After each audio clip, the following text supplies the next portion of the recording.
नमस्कार, कल 24 मा स्वागत छ। म वीरेन जैरो। कहीं कतै सुरक्षित रहेनन् अब बालबालिकाहरू समेत।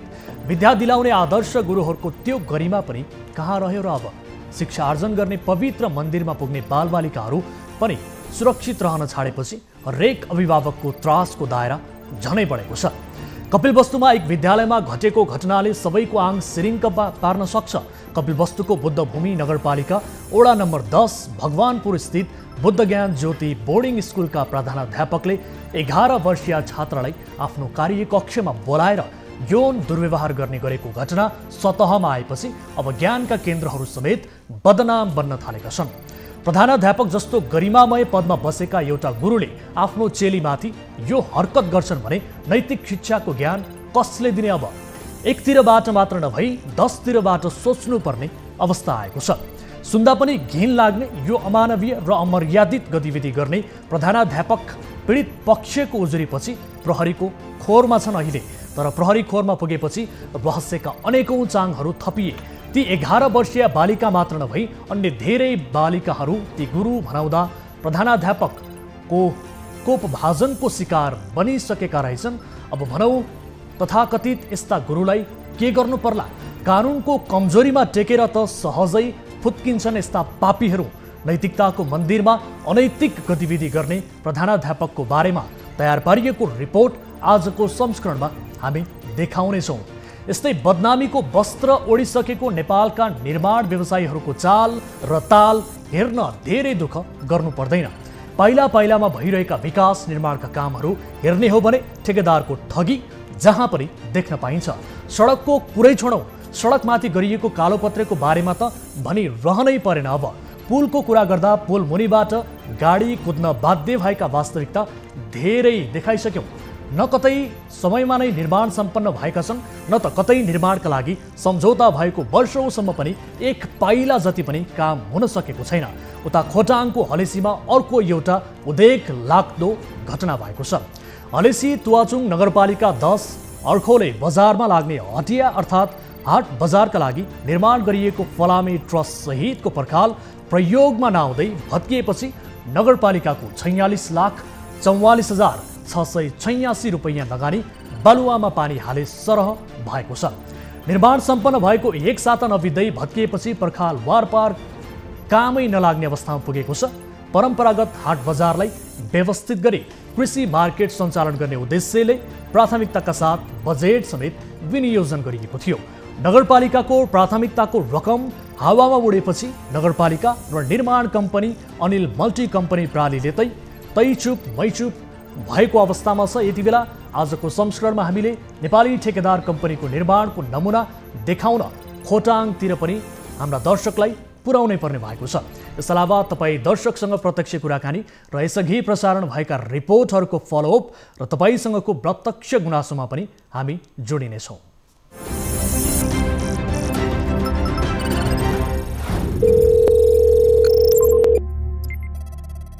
दर्शकहरू, कार्यक्रम कल 24 को नयाँ श्रृङ्खलामा उपस्थित भएका छौँ। विविध विषयहरू रहेका छन् आज पनि र यसअघि प्रसारण भएका रिपोर्टहरूको फलोअप पनि गर्नेछौँ।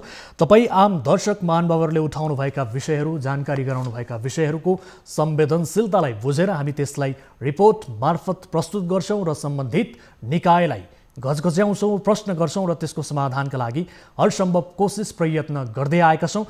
यदि कुनै आपद विपदमा पर्नु भएको छ, कुनै समस्यामा पर्नु भएको छ, आफ्ना गाउँठाउँमा भएका व्यथिति विसङ्गतिबारे जानकारी गराउनु पर्नेछ भने तपाईँले हामीलाई जानकारी गराउन सक्नुहुन्छ।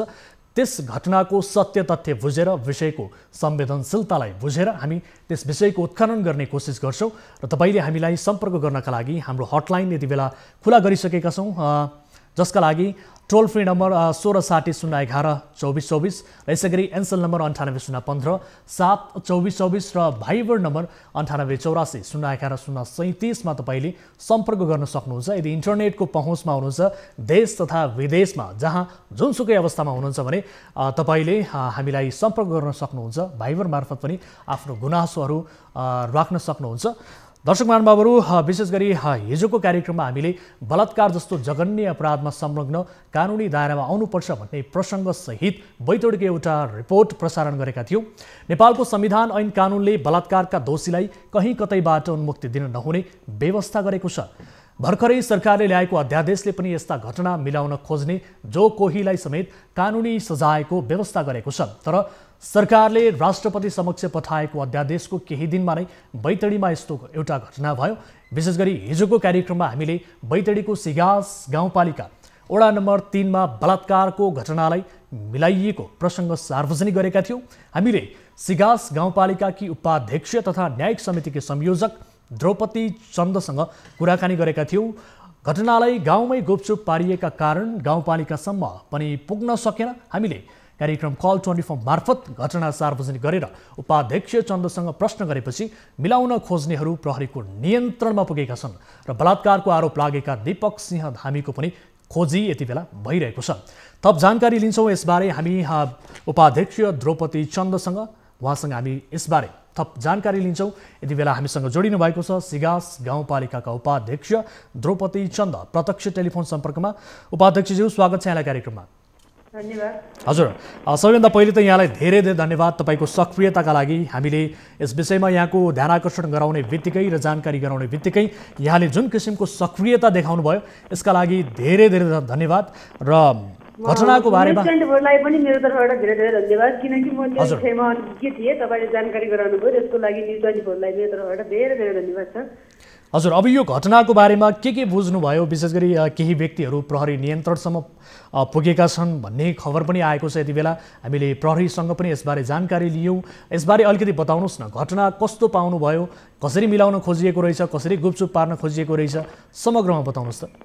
मैले अब मेरो समग्र बुझाइ अनुसार चाहिँ यो घटना चाहिँ असारको महिनामा घटेको भन्ने बुझिएको छ र त्यो एक तोला सुन दिने भन्ने जुन के अरे त्यो उसमा देखिएको छ, त्यो एक तोला सुन यो कार्तिक मसान्तभित्र बुझाइसम्म तिनीहरूको त्यो सम्झौता पत्रमा हस्ताक्षर भएको रहेछ। त्यो सम्झौता पत्रमा हस्ताक्षर हुने भनेको हाम्रो गाउँ समाजका अब के अरे बुजुर्ग मान्छे नै भन्नुपर्छ। एउटा नेपाली काङ्ग्रेसबाट निर्वाचित के अरे नेपाली काङ्ग्रेसबाट वडा अध्यक्षमा लड्नु भएको थियो अमर सिंह धामीजी हुनुहुँदो रहेछ।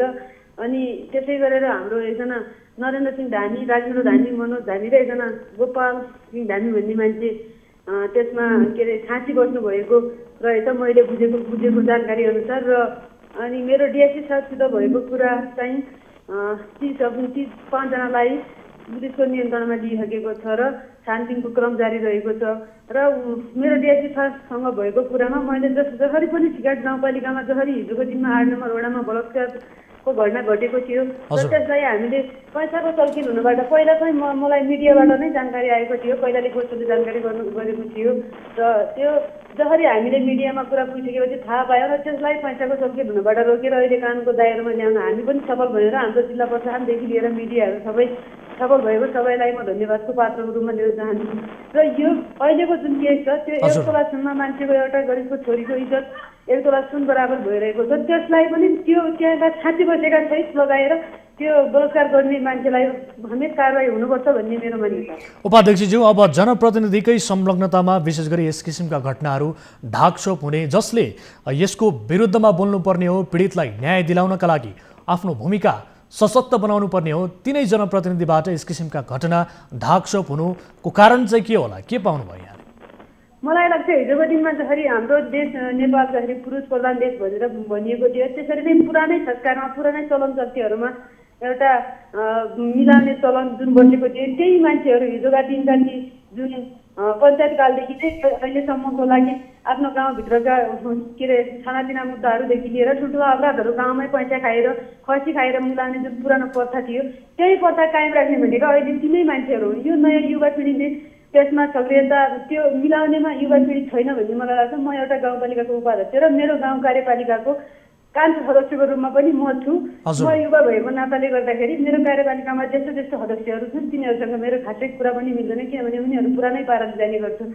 र मलाई लाग्छ जुन हिजोका दिनमा के अरे हाम्रो पञ्चायतकालदेखि लिएर जुन चलन अनुसार मिलाएर हिँड्छन् तिनीहरू त्यस्ता जनप्रतिनिधिहरू त्योभित्र मुछिएको हुनुपर्छ भन्ने मेरो मान्यता हो। तर हामी चाहिँ त्यसमा मुछिन चाहँदैनौँ।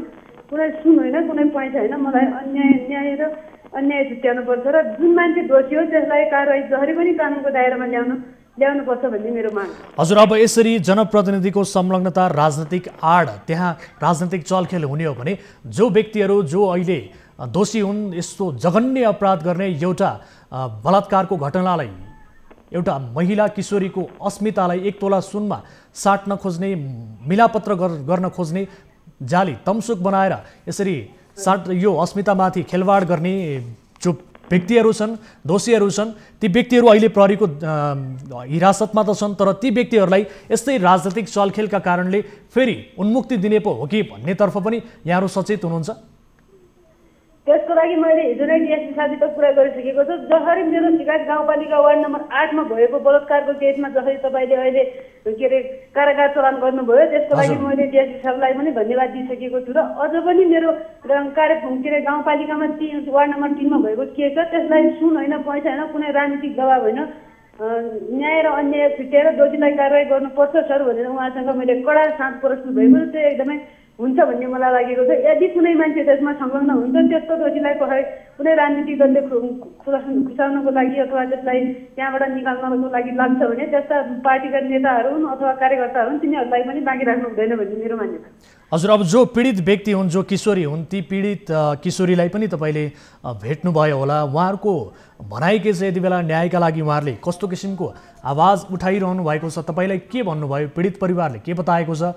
विशेष गरी जो जघन्य अपराध गर्ने व्यक्ति हुन्, तिनीहरूले ज्यान मार्नेसम्मको धम्की दिएको स्थितिबारे पनि हामीलाई जानकारी दिएका थिए। तपाईँलाई के बतायो उनीहरूले? पीडित परिवारसँग मेरो प्रत्यक्ष भेटघाट चाहिँ हुन सकेको छैन। उहाँ चाहिँ जिल्ला हाम्रो प्रहरी त्यो जिल्ला प्रशासनको नियन्त्रणमा राखिसकेको छ। डिएसपी साहबसँग मात्रै मेरो कुरा भएको थियो। पीडित परिवारका सबै मान्छेहरू मेरो नियन्त्रणमा छन्। यिनीहरूको लागि म कसैसँग फोन पनि गर्न दिँदैन र यहाँ आएका 1-2 जना मान्छेहरू भेटघाट गर्ने भन्ने न्युमा आएका थिए, यिनीहरूलाई पनि मैले भगाइसकेँ। म कसैलाई भेट्न दिँदैन, कसैसँग फोन सम्पर्क गर्न दिँदैन भनेर डिएसपी साहबले मलाई बाचा नै दिनुभएको छ। म उहाँसँग मात्रै त्यो पीडित परिवारको तर्फबाट पनि मैले डिएसपी साहबसँग नै कुरा गरेको छु। मैले उहाँसँग कुरा गर्न सकेको छु। हजुर, उपाध्यक्षज्यू, अब जो मिलाउन खोज्ने हुन्, जो धम्काउने हुन्, ती व्यक्ति मात्रै यति बेला प्रहरीको नियन्त्रणमा छन् र जो मुख्य दोषी हुन्, जो बलात्कार गर्ने दीपक सिंह धामी हुन्, ती व्यक्ति अझै पनि फरार रहेको अवस्था छ। तिनलाई खोजीका लागि यहाँहरूको दबाब, तिनलाई खोजी गर्नका लागि प्रहरी प्रशासनलाई यहाँहरूको दबाब र यहाँहरूको सक्रियता अझै रहनेछ भन्ने कुरामा हामी अपेक्षा गर्न चाहन्छौँ। ती व्यक्तिलाई कडाभन्दा कडा कारवाही गर्नुपर्छ। जघन्य अपराध जुन गर्नुभएको छ, यो उहाँलाई कानुनी दायरामा ल्याउनका लागि तपाईँहरूको सक्रियता अझ आगामी दिनमा पनि हुनेछ भन्ने कुरा अपेक्षा गर्छौँ र दोषीले यो कानुनी कठघराबाट उन्मुक्ति नपाओस्, हामी यही चाहन्छौँ। जो बलात्कार गर्ने दीपक सिंह धामी हुन्, छिटोभन्दा छिटो पक्राउ परेर कानुनी कठघरामा उनलाई ल्याउनका लागि तपाईँहरूको भूमिका सक्रिय रहोस्, दबाब दिनुहोला स्थानीय प्रशासनलाई र पीडित व्यक्तिलाई न्याय दिलाउनु हुनेछ भन्ने सवालमा हामी अपेक्षा गर्न चाहन्छौँ। र यो समय र जानकारीका लागि तपाईँलाई धेरै धेरै धन्यवाद। दर्शक बिन्दु हुनुहुन्थ्यो बैतडी सिगास गाउँपालिकाकी उपाध्यक्ष द्रौपदी चन्द, उहाँसँग हामीले कुराकानी हिजोको कार्यक्रममा पनि गरेका थियौँ। विशेष गरी यस घटनाको विषयमा त्यहाँका स्थानीय जनप्रतिनिधि लगायत अन्य सरकारवाला निकायहरूलाई जानकारी थिएन। हामीले उपाध्यक्ष जो न्यायिक समितिको संयोजक पनि हुनुहुन्छ, सोही न्यायिक समितिका संयोजकलाई यस घटनाको वास्तविकताबारे जानकारी गरायो र उहाँको सक्रियता तत्काल देखिएपछि अहिले जो धम्काउन खोज्ने व्यक्ति हुन्, जो दोषी व्यक्तिहरू हुन्, ती व्यक्तिहरू प्रहरीको नियन्त्रणमा पुग्न सफल भएका छन्। हिजो नै उनीहरूलाई प्रहरीले पक्राउ गरिसकेको थियो। यद्यपि जो बलात्कार गर्ने व्यक्ति हुन्, मुख्य दोषी दीपक सिंह धामी, अझै पनि संरक्षणमै ती व्यक्तिलाई विभिन्न किसिमका राजनीतिक आडमा ती व्यक्तिलाई फरार बनाइएको छ भन्ने किसिमको जानकारी प्राप्त भएको छ। यद्यपि यस विषयलाई हामी गम्भीरताका साथ फलो गर्नेछौँ र ती जो मुख्य दोषी हुन्, ती व्यक्तिलाई पनि कानुनी कठघरामा उभ्याउनका लागि स्थानीय जनप्रतिनिधि र हामी पनि यस विषयलाई लिएर दबाब दिनेछौँ भन्ने कुरा जानकारी गराउँदै आगामी दिनमा यस विषयको फलोअप पक्कै पनि दर्शकहरूलाई गराउनेछौँ। र आजको अर्को महत्त्वपूर्ण विषय, शैक्षिक संस्थाहरू पवित्र स्थल हुन्। मुलुकको भविष्य बोकेका विद्यार्थीहरूको भविष्यका आधार विद्यालयहरू हुन्छन्। तर विद्यालयमै विद्यार्थी असुरक्षित भए अथवा विद्यार्थी आफ्नै गुरुबाट यौन दुराचारको शिकार बने त्यो विद्यालय रहँदैन, त्यो नर्क बन्छ। कार्यक्रम कल 24 मा कपिल वस्तुको एक बोर्डिङ स्कुलबाट यौन दुराचारको घटना आएको छ। पीडितको गुनासोका आधारमा टिभी जर्नलिस्ट प्रेम सुनारले पठाएको यो रिपोर्ट हेर्नुहोस्।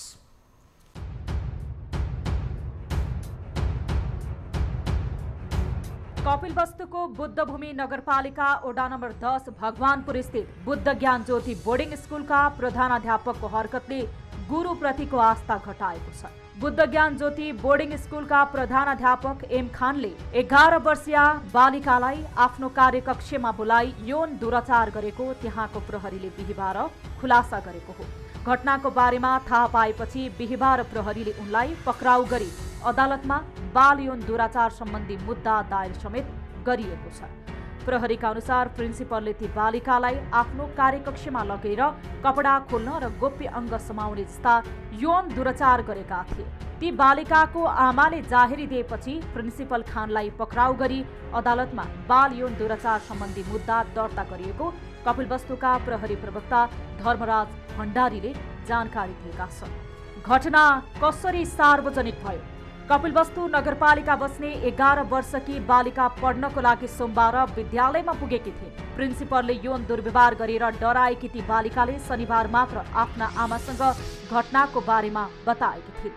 बुबा आमाले थाहा पाएपछि प्रिन्सिपलको करतुत बाहिर आएको हो। उनीमाथि कक्षा 2 मा पढ्दै गर्दाबाट प्रिन्सिपल खानले दुर्व्यवहार गर्दै आएका थिए। यति मात्र होइन, घटना लुकाउनका लागि हुसेनले बालिकाहरूलाई डर त्रास समेत देखाउँदै आएका थिए। आँखामा पट्टी लगाएर कार्यालयको ढोका र झ्याल बन्द गरी कक्षा 2 मा पढ्दादेखि नै कपडा खोल्न लगाई यौन दुर्व्यवहार गरेको पीडित बालिकाले बताएकी छन्।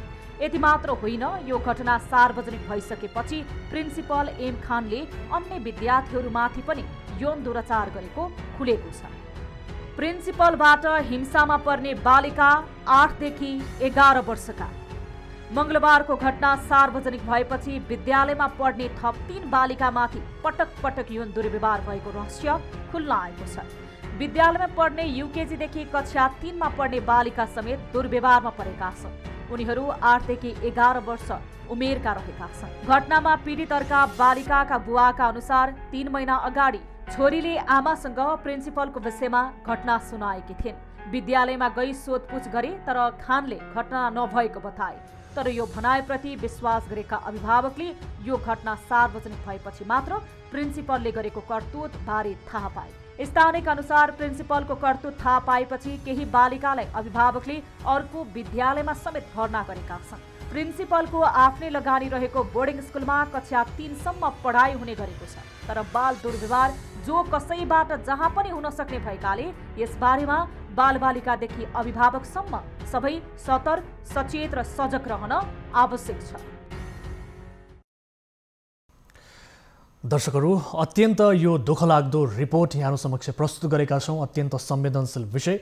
बालिकाहरूमाथि गुरुको नाममा कलङ्क रहेका ती शिक्षकले यसरी बारम्बार एकजना होइन धेरैजना बालिकाहरूलाई यौन दुराचार गरिरहेको विषय यति बेला खुलेको छ। यति बेला उजुरीकर्ता हामीसँग हुनुहुन्छ जो 11 वर्षीय बालिका हुन्। तिनका आफन्त हामीसँग जोडिनु भएको छ प्रत्यक्ष रूपमा।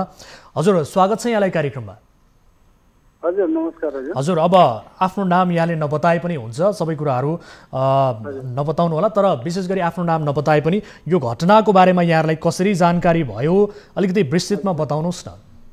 हजुर, यस्तो छ, यो छठ पर्वको दिन चाहिँ म हैन रातमा चाहिँ नदीमा थिएँ हैन।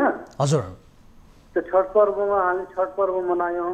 हजुर, अनि म रातभरि त सुत्न पाएको होइन, त्यो प्रसादहरू रखाउन परेर। हजुर, अनि बिहान महिलाहरू जो पूजा गर्न आए 4 बजेतिर। हजुर, अनि त्यो बेलामा म सुत्न आएँ। अनि उसको साथी र मेरो छोरीको साथी, त्यसपछि उनीहरू मेरो घर आएपछि हजुर, उसको आमासित भन्न थाले कि मम्मी मसँग सरले होइन कपडा निकाल्न भन्नुभयो, यो त्यो दुनियाँदारी। हजुर, कपडा निकालेर उसलाई नाङ्गो गराएर होइन। हजुर, त्यसपछि उसलाई भन्दै हुनुहुन्छ कि म आई लभ यू भन्छु त तिमीले मलाई आई लभ यू टु भन। मैले के जुनसुकै अशब्द भन्दाखेरि हजुर, त्यसको जवाब देऊ होइन। हजुर, त्यस्तो गराउँदाखेरि अनि बच्चाले भन्यो कि म पढ्न जाँदैन। त्यो बेलामा म उठेर मैले सोधेँ कि किन पढ्न जाँदैनौ छोरी भन्दाखेरि हजुर भने अङ्कल यस्तो यस्तो हो, मसँग चाहिँ सरले कपडा निकाल्न लगाउनुहुन्छ, मलाई अफिसमा बोलाउनुहुन्छ, पानी लिएर आइगयो, अरू केही कामले म क्वेसन सोध्छु भनेर बोलाउनुहुन्छ होइन। हजुर हेर्नु सर, सबै स्कुलमा चाहिँ 2वटा अफिस हुँदैन, एउटा अफिस हुन्छ, हो कि न? हजुर त्यो स्कुलमा चाहिँ 2वटा अफिस थियो। प्रिन्सिपल अफिस अलग्गै छ, टिचरहरूको अफिस अलग छ।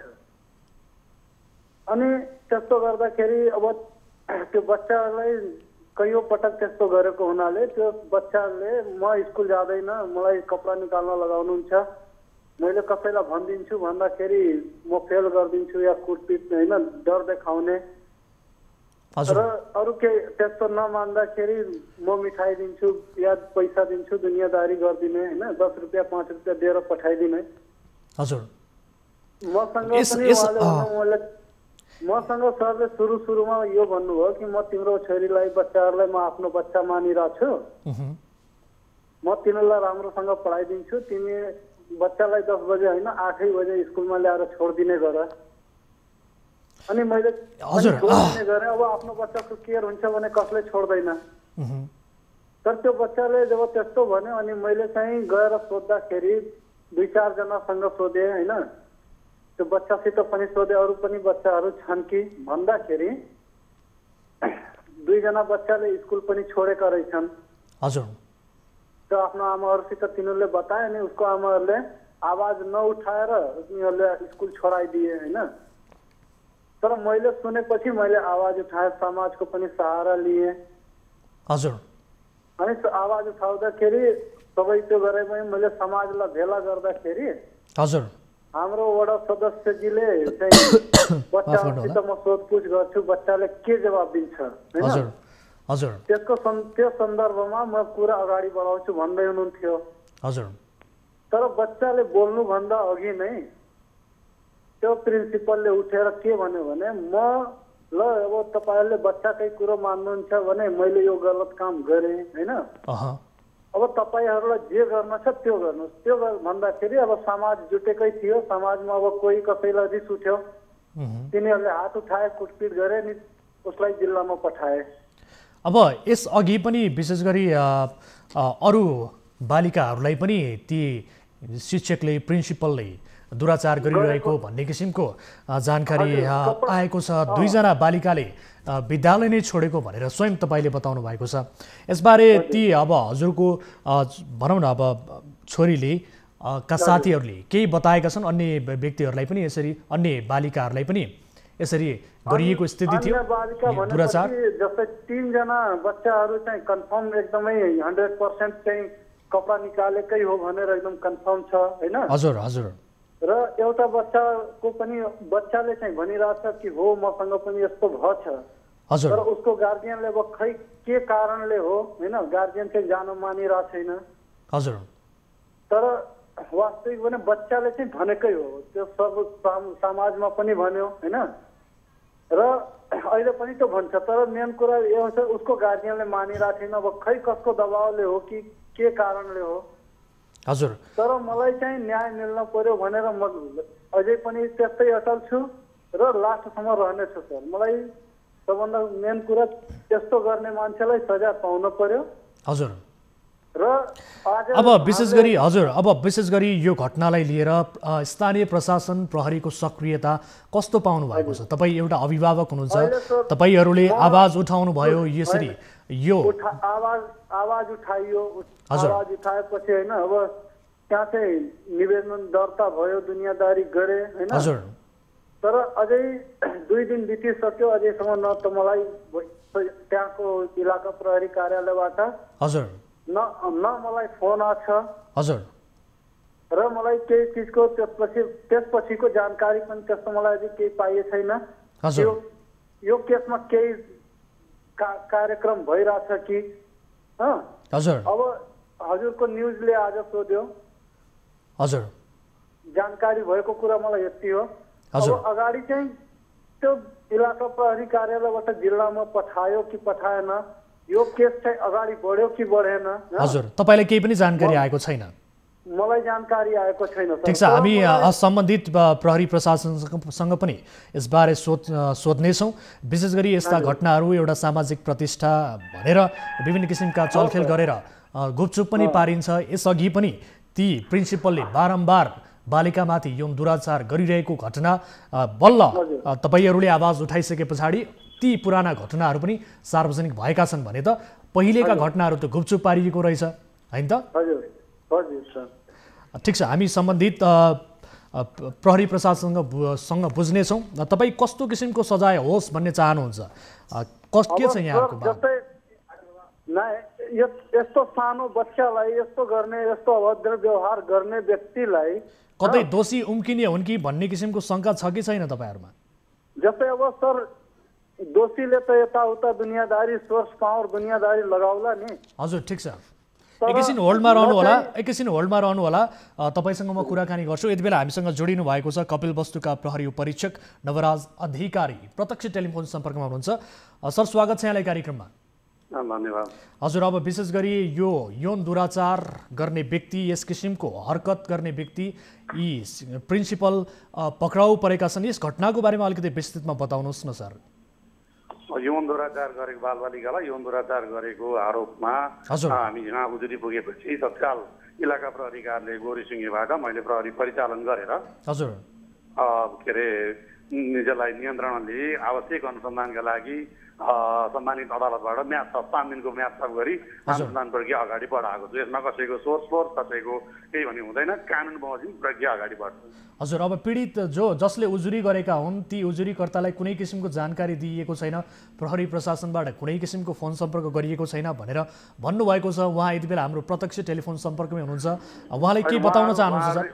उहाँहरू प्रहरीको सम्पर्कमा हामी बोलाउँछौँ, उहाँहरूलाई हामी बोलाएर हामी उहाँहरूसँग थप विस्तृत बुझेर उहाँहरू पीडितको संरक्षण पनि गर्छौँ, हामी उहाँहरूलाई सहयोग पनि गर्छौँ र कानुन बमोजिम अनुसन्धान गर्छौँ। हामी कहिले बोलाउनुहुन्छ सर उहाँहरूलाई? उहाँले टेलिफोन तपाईँको कुराकानी यति बेला प्रत्यक्ष रूपमा सुन्नु भएको छ? चाँडै नै बोलाउँछौँ, उहाँहरू आत्तिनु पर्दैन, हामी चाँडै नै एकदम तुरन्तै बोलाउँछौँ।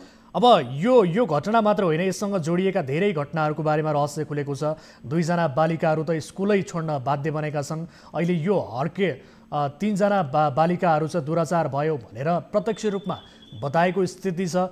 ती व्यक्तिहरूलाई, ती जो व्यक्ति हुन्, प्रिन्सिपल हुन्, तिनलाई कतै उन्मुक्ति दिइने हो कि भन्ने किसिमको शङ्का पनि अभिभावकमा छ सर। यति बेला के भन्न चाहनुहुन्छ? म यसै कार्यक्रम मार्फत के जानकारी गराउँ, के विश्वस्त गराउन चाहन्छु भने यो विषयमा निश्चिन्त रहनुहोस्, कोही कसैले पनि कानुनी दायराभन्दा बाहिर उन्मुक्ति पाउँदैन।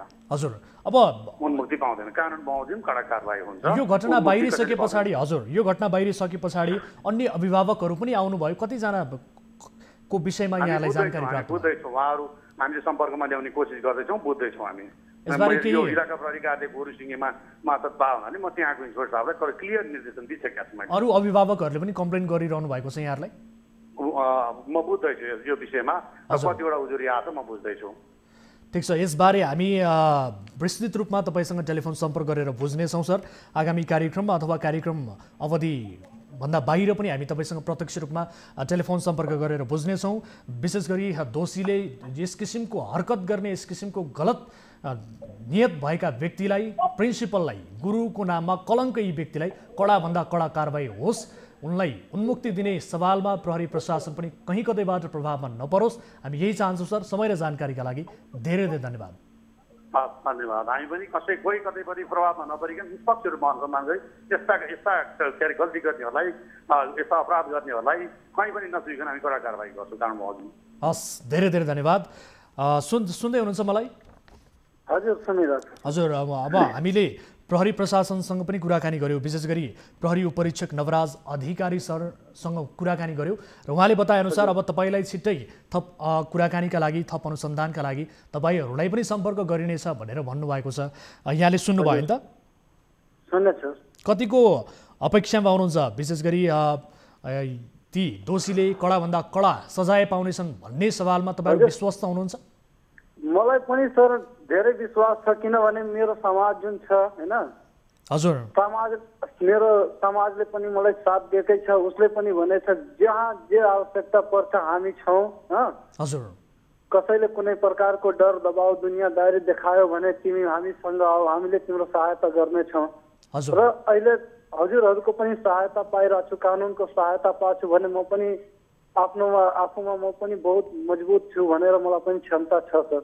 हजुर, अब तपाईँ सहित अन्य अभिभावकहरू पनि हुनुहुन्छ, यसरी आफ्नो बालिकालाई यस किसिमको घटना भएको बारे यो घटना सार्वजनिक भइसके पछाडि अन्य अभिभावकहरू पनि आउनु भएको छ यसरी खुलेर? छन् सर, 2 जना अभिभावकहरू पनि मसँगै छन्। अहिले यहाँ मसँग त छैनन्, म वर्किङमा हो सर। म सानो मान्छे, गरिब मान्छे होइन। हजुर, पेन्ट गर्दै हो, म पेन्टको काम गर्छु, कलर काम। हजुर, अब यो काम छोडेर गऱ्यो भने मलाई फेरि खान पुग्दैन, गर्न पुग्दैन। हजुर, अब यही काम गरेर मैले बच्चालाई पढाउने हो, यही काम गरेर मलाई परिवार चलाउन पर्छ सर। र अब यस्तै हो सर, ऊ एकजना अरू पनि, त्यो पनि गरिबै मान्छे हो, इटा भट्टामा अहिले इटाको काम गर्दै हो। ठिक छ। र एकजना चाहिँ कृषक हुन् होइन। हजुर, तिनी पनि कहिले हुन्छ। ठिक छ, एकैछिन होल्डमा रहनु होला, पुनः होल्डमा रहनु होला। हामी सम्बन्धित निकायका व्यक्तिहरूसँग प्रत्यक्ष रूपमा तपाईँलाई उहाँहरूको आवाज सुनाइदिने कोसिस पनि गरिरहेका छौँ। यति बेला हामीसँग जोडिनु भएको छ शिक्षा शाखा प्रमुख लीलबहादुर राउत, हाम्रो प्रत्यक्ष टेलिफोन सम्पर्कमा हुनुहुन्छ। यहाँकै कपिलवस्तुका हुनुहुन्छ उहाँ, शिक्षा शाखाका प्रमुख लीलबहादुर राउत। सर, स्वागत छ यहाँलाई कार्यक्रममा। हजुर, धन्यवाद। हजुर, अब यहाँलाई पनि यो घटनाबारे जानकारी नै छ, विशेष गरी यस किसिमको हरकत गर्ने, विद्यालयमा यस किसिमको कुकृत्य गर्ने प्रिन्सिपलका बारेमा यहाँलाई जानकारी नै छ। यस घटनाको बारेमा यहाँले कसरी बुझ्नु भएको छ सर? यसबारे जानकारी गराउनुहोस् न। म हिजो त्यो थाहा पाइसकेपछि त्यो विद्यालयमा पुगेको छु 10:15 बजे। हजुर, विद्यालय बन्द रहेको अवस्था भयो। अनि प्रिन्सिपलसँग चाहिँ सम्पर्क चाहिँ हुनु सक्ने कुरो भएन। हजुर, र त्यो अन्य शिक्षकहरूसँग चाहिँ मेरो सम्पर्क नभएको, त्यो बाहिर बुझ्दाखेरि हामीलाई थाहा छैन विषय पर्ने छ भन्ने कुराहरू आएको हुन्छ। हजुर, मैले किन आयो सम्पर्क गर्न खोजेको त्यो चाहिँ सम्पर्क भएन। हजुर, त्यो चाहिँ मैले त्यो बारेमा चाहिँ अब यस्तो घटना घट्यो भन्ने कुरो चाहिँ समन्वय उदयबाट मलाई जानकारी आएको छ। म हिजो समन्वय उदयको चाहिँ हिजो प्रमुख जिल्लाको हजुर, उहाँसँगै हामी चाहिँ विचार भएर स्कुलमा आएका हौँ। अहिले विद्यालय पूर्ण रूपमा बन्द गरियो? बन्द छ, स्कुल बन्द छ। हिजो हामी स्वयं स्कुल चाहिँ स्कुलबाटै हजुर नगरपालिकातिर आएका हौँ, बन्द छ अहिले। अब जो प्रिन्सिपल हुनुहुन्छ ती व्यक्तिको, ती प्रिन्सिपलको चाहिँ यो घटना बाहिर आएको छ, सँगसँगै यो घटना सार्वजनिक हुने बित्तिकै 2 जना व्यक्तिहरूले यसअघि त्यो विद्यालयबाट स्कुल छोडिसकेको स्थिति, प्रिन्सिपलको यस्तै हरकतका कारण, यस किसिमको नीच हरकतका कारण विद्यार्थीहरू विद्यालय छोड्न समेत बाध्य बने र सँगसँगै यो घटना सार्वजनिक भइसके पछाडि थप 3 बालिकाहरूमाथि पटक पटक यौन दुर्व्यवहार गरेको रहस्य समेत यति बेला खुलेको स्थिति छ। अब त्यो जो शिक्षक छन् तिनलाई के कारबाही हुन्छ सर? यहाँहरूले विशेष गरी आफ्नो तर्फबाट के पहल गरिरहनु भएको छ यसबारे बताउनुहोस्। मैले त्यो समय चाहिँ उहाँहरूको चाहिँ पेसागत सङ्गठन हुन्छ नि, हजुर, उहाँसँग पनि प्रशासनसँग पनि सम्पर्क गरिरहेको छु। हजुर, र मैले अब यो नगर समितिको बैठकमा राख्नु पर्ने त्यो कुरालाई हजुर, मैले पुनः चाहिँ आज चाहिँ सम्पर्क चाहिँ नभएको पुनः अहिले एकजना साथीलाई चाहिँ त्यहाँ जाँदै हुनुहुन्छ, अरू सायद बाटोमा हुनुहुन्छ होला। हजुर, त्यहाँ चाहिँ बाटोहरूको अवस्था के छ त्यो कुरो चाहिँ बुझेर मलाई रिपोर्टिङ गर्नुहोस् भनेको छु। हजुर, अब यो जुन निर्णय चाहिँ यो भिन्दाइलो घटना हो र उहाँले स्कुल चलाइराख्नु भएको थियो। गत वर्ष पनि उहाँले चाहिँ त्यसको तिनको अनुमति माग गर्नुभएको, हामी दिएको छैनौँ। किनभने विद्यालयको अवस्था कमजोर भएन, बुझ्न सकेन। अहिले त्यो स्तरबाट अर्को स्तरमा विद्यालय सहायक हुँदा उहाँसँग चाहिँ लामो समय भयो, 2-3 महिना भयो चाहिँ उहाँसँग सम्पर्क थिएन। त्यो घटना बाहिर आइसकेपछि मात्रै त्यसलाई हामीलाई थाहा भयो। हजुर सर, अब शैक्षिक संस्थाहरू भनेको पवित्र स्थल हुन्, मुलुकको भविष्य बोकेका विद्यार्थीहरूको भविष्य उज्जवल बनाउने विद्यालयले हो। विशेष गरी विद्यालयलाई ज्ञानको मन्दिर पनि भनिन्छ र सँगसँगै शिक्षकहरूलाई दोस्रो अभिभावकका रूपमा लिइन्छ, गुरु भनिन्छ। तर नगरपालिकाभित्र, यहाँहरूको नगरपालिकाभित्र कुन विद्यालय कसरी चलिरहेको छ, विद्यार्थीहरूको अवस्था कस्तो छ, शिक्षकहरूले कस्तो किसिमको गतिविधि गरिरहेका छन् भन्ने सवालमा तपाईँहरूको अनुगमन हुँदैन सर? तपाईँहरूले अनुगमन हुन्छ। हामीले त्यसो भयो, हामीले कोभिड-19 को बेला विद्यालय बन्द भएका, हजुर, हामीले पटक टिचर मिटिङ पर्सन इन पर्सनले चाहिँ अन्य शिक्षकहरूको मिटिङ राखेर विद्यालय छलफल भइरहेको र र उहाँहरूलाई प्रत्यक्ष रूपमा वडाको एउटा मिडल विद्यालयमा सम्पर्क गरिरहेको छौँ हामीले विद्यालय सञ्चालनको बारेमा। र अहिले अब यो घटना एक्कासी चाहिँ यो घटना बाहिर आएको हुँदा यस्तो घटना होला हुन्छ भन्ने कुराहरू हामीले चाहिँ नपत्याउने अवस्था थियो। अब एक्कासी घटना बाहिर आयो, घटना घटिसकेपछि चाहिँ बल्ल लेखन गाउनु हुँदो रहेछ। अब उहाँको बारेमा व्यक्तिगत आचारका कुराहरू त्यति चाहिँ फेरि यो चाहिँ सामुदायिक विद्यालय संस्थागत विद्यालय अलिकति चाहिँ थोरै चाहिँ फरक पर्दो रहेछ। सामुदायिक विद्यालयको चाहिँ शिक्षकहरू विद्यालय व्यवस्थापन सञ्चालक समिति लगायतका चाहिँ अरू प्रत्यक्ष सन्दर्भमा आइराख्ने संस्थागत रूपमा आउने त्यस कारणले गर्दाखेरि हामीले यसको चाहिँ बारेमा पूर्ण रूपमा चाहिँ विवरण प्राप्त गर्न नसकेको हो। आज पनि त्यो साथीहरूले मैले पठाइराखेको छु। अब यी घटनाहरूले त के पनि प्रश्न पार्छ भने ती प्रिन्सिपलको मानसिकता, यौन दुराचारी सम्बन्धी मानसिकता त उहाँको यो हरकत सुरुवातदेखि नै थियो भन्ने किसिमको प्रश्न हुन्छ सर। अब तपाईँहरूले त्यहाँ अनुगमन गर्दा, त्यहाँ अहिले अभिभावकहरूका कुरा सुन्दा यहाँहरू अनुसन्धानमै हुनुहुन्छ, हिजो भर्खरै मात्र थाहा पाउनुभयो ती व्यक्ति कस्ता खालका व्यक्ति हुन्छ, उहाँको पृष्ठभूमि के हो, ती प्रिन्सिपलको पृष्ठभूमि के हो, आफ्नै लगानीमा बोर्डिङ सञ्चालन गरेर बसिरहनु भएको छ भन्ने बुझिएको छ, उहाँको ब्याकग्राउन्ड के हो सर तपाईँहरूले बुझ्नु भएको छ? हजुर त्यहाँको कम्युनिटीसँग सम्बन्ध रहेको एकजना साथी पनि हुन्छ हाम्रो काम गर्ने, अनि शिक्षाविद पनि त्यता गइराख्नु भएको छ। अनि उहाँहरूको रिपोर्ट आइसकेपछि जो 2 घन्टामा आउँछ होला उहाँहरूले मलाई चाहिँ फोनबाट पनि जानकारी गराउनुहुन्छ। त्यसपछि मात्रै सबै कुराहरू हजुर बुझ्न सकिन्छ। अब त्यो विद्यालय यहाँहरूले बन्द गर्नु भएको छ, बन्द भइसके पछाडि विद्यार्थीहरू जो अध्ययन गर्ने हुन् बालिकाहरू, ती बालिका जो विद्यार्थीहरू छन् उहाँहरूलाई कहाँ एडजस्ट गर्ने सर, कुन विद्यालयमा लगेर? हामी नजिकै सामुदायिक विद्यालयमा एडजस्ट गर्न सक्छौँ, अरू चाहिँ अहिले अन्य सक्दैनँ होइन। विद्यालय बन्द रहेको छ, त्यो बच्चाहरूलाई चाहिँ पढ्ने चाहिँ अवसर भविष्यहरू गर्दैन भने चाहिँ उनीहरूलाई नजिकै विद्यालय अन्य विद्यालयमा चाहिँ सिफ्ट गर्छौँ। र त्यहाँ चाहिँ सम्पूर्ण वातावरणको चाहिँ आकलन नगरिकन चाहिँ त्यसरी चाहिँ पुनर्विवेचन गर्न सक्ने कुरो पनि भएन। र त्यही भएर साथीको रिपोर्ट आइसकेपछि हामीले त्यसरी गरिदिन्छौँ।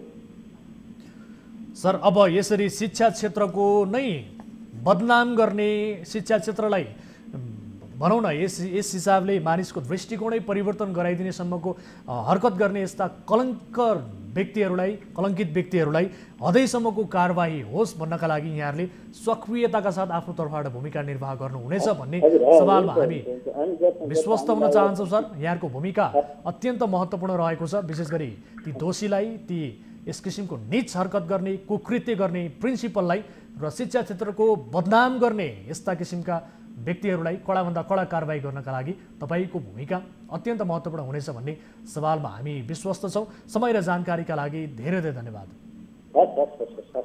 हस्, थ्याङ्क यू सो मच। सुन्दै हुनुहुन्छ मलाई यति बेला हामीसँग उजुरीकर्ता लाइनमै हुनुहुन्छ। हजुर, हामीले अब विशेष गरी लीलबहादुर रावत जो शिक्षा शाखा प्रमुख हुनुहुन्छ बुद्धभूमि नगरपालिका, उहाँसँग कुराकानी गऱ्यौँ, प्रहरी अधिकारीसँग पनि कुराकानी गऱ्यौँ। तपाईँ यति बेला ढुक्क रहनुहोला, हामी सम्बन्धित निकायलाई यसरी नै दबाब दिइरहेका छौँ, उहाँहरूबाट यसको विस्तृत जानकारी लिने कोसिस गरिरहेका छौँ र दोषीलाई कडाभन्दा कडा सजाय होस्, यस किसिमको हरकत गर्ने व्यक्तिलाई कानुनी कठघरामा उभ्याउन सकियोस्, कडाभन्दा कडा सजाय होस् भन्नका लागि हामी आफ्नो आवाजलाई पनि बुलन्द पारिरहेका छौँ। तपाईँहरू पनि सशक्त ढङ्गले लाग्नुहोला। अहिले उसलाई सजाय भएन भने पछि पनि गएर अरू पनि पक्कै पनि यस किसिमका गतिविधि फेरि पनि दोहोरिन सक्छन्। हजुर, आफ्नो लगानी लगाएर खोलेका बोर्डिङहरूले फेरि पनि त यस्तो कारनामा गर्न सक्छन् नि सर। हजुर, पक्कै पनि ठिक छ, हामीलाई यसबारे जानकारी गराउनु होला है त। हामी अहिले हामीले त्यो बच्चाहरूलाई कहाँ पढाउने, के गर्ने, यस्तो दुनियाँदारी हामीलाई पनि सोच्नलाई अप्ठ्यारो भइरहेछ। कुन स्कुलमा हालिदिने, कसरी गर्ने, आखिरमा हाम्रो बच्चाहरूको पनि त अहिलेको वर्ष बर्बाद हुने भयो कि होइन? ठिक छ, हामी यस विषयमा सम्बन्धित निकायको ध्यान आकर्षण गराउनेछौँ। तपाईँको समय र जानकारीका लागि धेरै धेरै धन्यवाद। Thank you sir. दर्शकहरू, उहाँ हुनुहुन्थ्यो उजुरीकर्ता, उहाँसँग कुराकानी गऱ्यौँ। यो विषयमा हामीले अत्यन्त संवेदनशील विषय र रिपोर्ट प्रसारण गर्दा पनि र यो विषयमा कुराकानी गर्दा पनि अत्यन्त दुःख लाग्ने विषय, यसरी बालिकाहरूमाथि जो गुरु भनिएका हुन्, जो दोस्रो अभिभावक कहलिएका छन्, तिनै व्यक्तिबाट यसरी लगातार बारम्बार पटक पटक यौन दुराचारको किसिमको घटनाहरू भइरहेको छ। यस किसिमका घटना एउटा मात्र होइन, यो घटना सार्वजनिक भइसके पछाडि 11 वर्षकी बालिका माथि यौन दुराचार गरेको घटना सार्वजनिक भइसके पछाडि थप 3 जना विद्यार्थी बालिकाहरू पनि आफूमाथि यौन दुराचार भएको भन्दै यस किसिमको घटनाहरू बाहिर आएको छ। उहाँहरू पनि बाहिर आउनु भएको छ।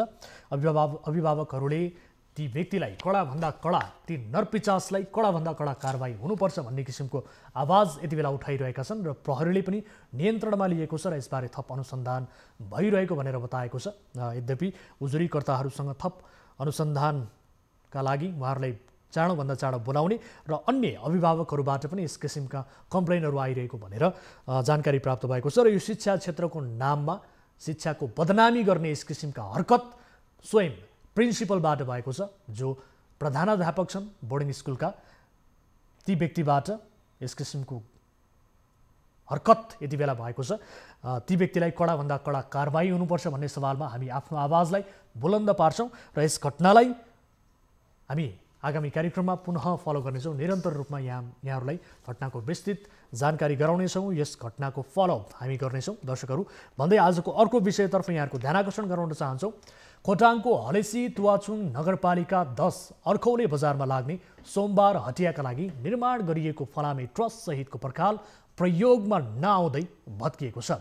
नगरपालिकाको 46,44,686 लागतमा अर्खौले कृषि मार्केट योजना अन्तर्गत फलामे ट्रस्ट सहितको रिटेनिङ पर्खाल निर्माणको काम सम्पन्न भएको हप्ता दिन नबित्दै भत्किएको हो। खोटाङबाट टिभी जर्नलिस्ट सन्तोष पौडेलले पठाएको यो रिपोर्ट हेर्नुहोस्।